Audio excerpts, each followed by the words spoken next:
Hi guys, did you watch the match last night? Indonesia beat Saudi Arabia. It was incredible. Of course, Marcelino Ferdinand was on fire. Two amazing goals. No right, his performance was flawless. The way he controlled the ball and finish was pure class. What is talking about? Yeah, what's so exciting about this?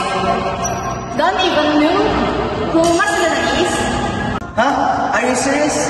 It was World Cup qualifiers. Indonesia played against Saudi Arabia and won. You can imagine that.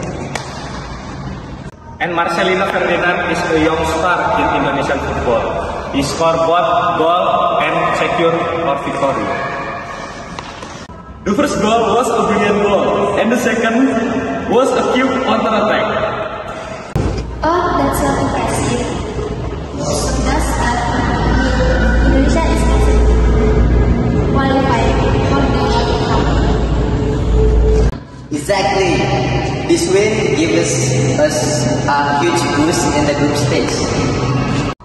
Maybe I should start watching football. Seems like I'm missing out on something big.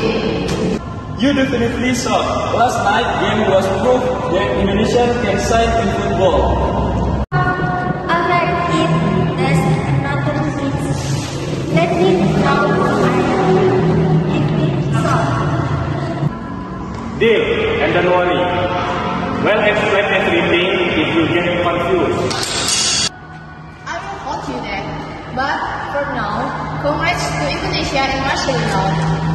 Whoever here is.